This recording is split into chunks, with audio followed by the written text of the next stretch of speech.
black girl nerds. Better shake your booties for black girl nerds.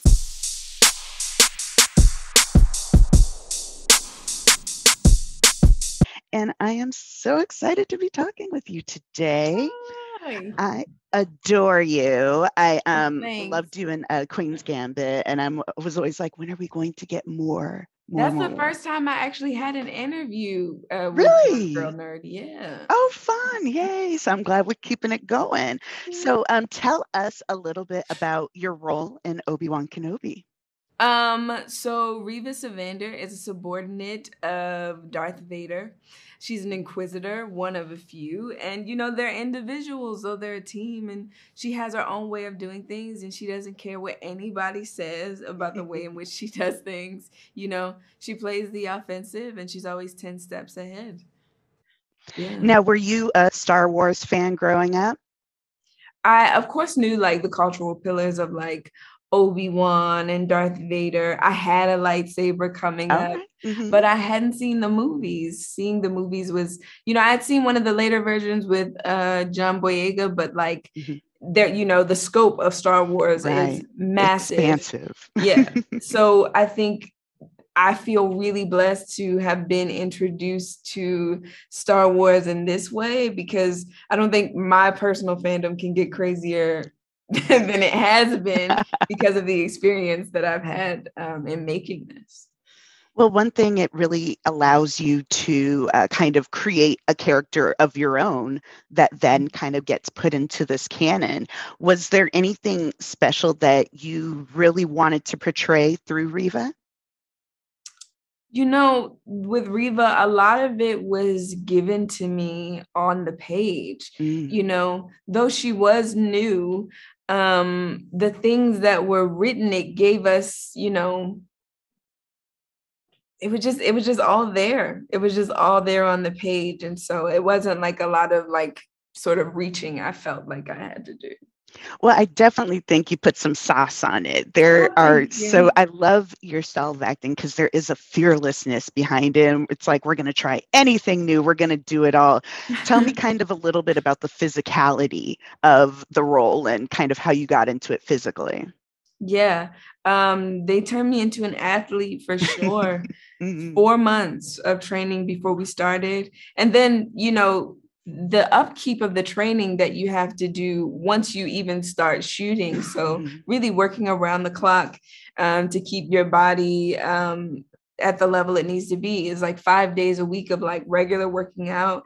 And then 3 days a week, we'd all get together in the gym and have Jedi school, just a hardcore 3 or so hours of just fighting and flipping and hanging in wires and rolling into a power pose and running across walls, all kinds of crazy cool stuff. And so that was really fun for me.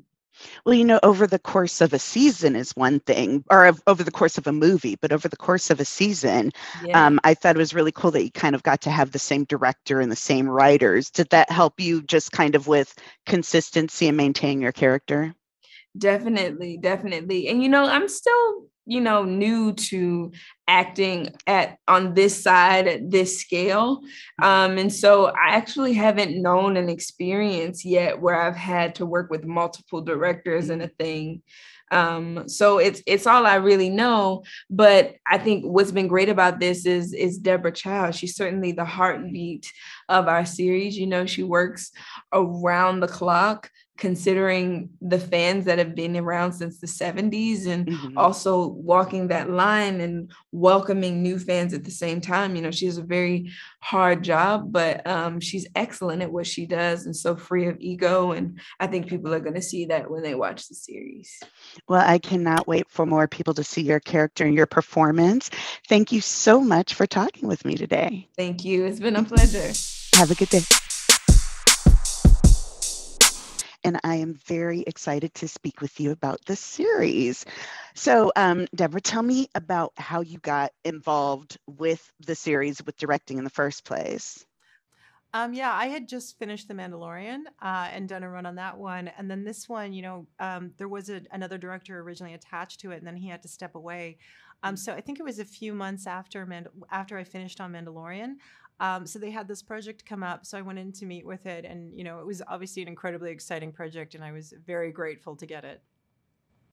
Well, I know you've done some films, and then of course you've done episodes with The Mandalorian, but this was like the entire series that you were in charge of. What was that transition like?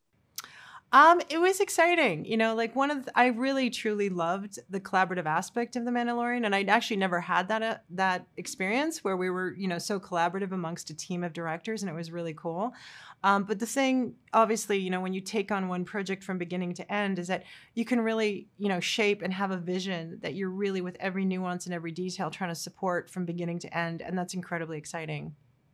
Now, were you a big Star Wars fan?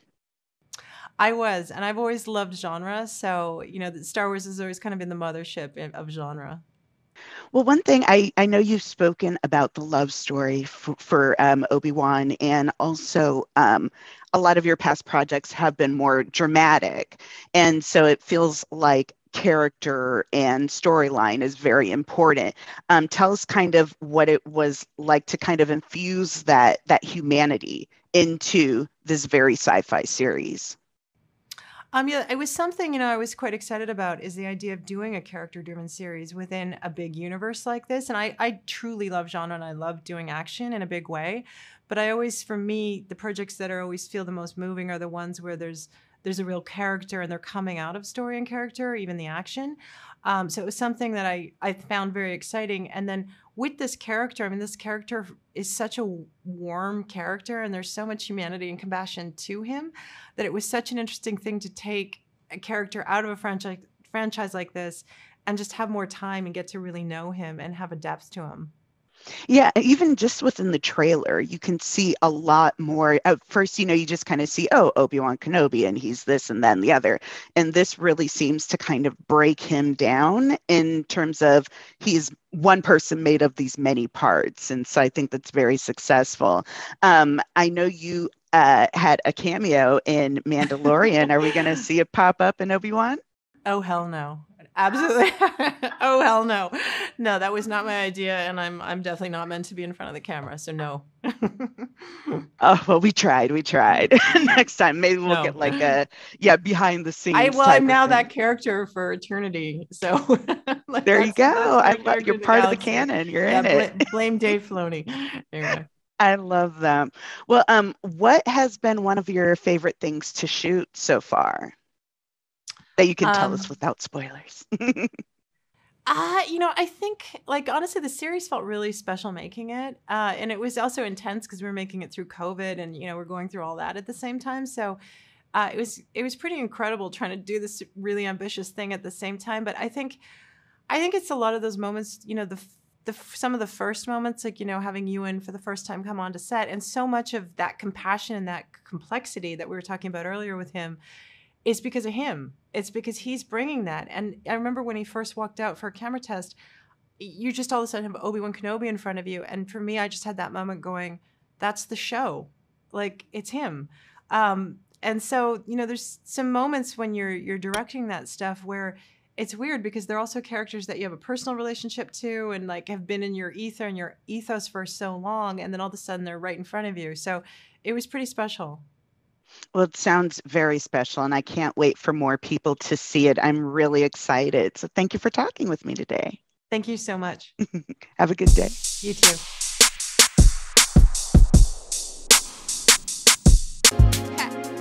Better shake your booties for black girl nerds.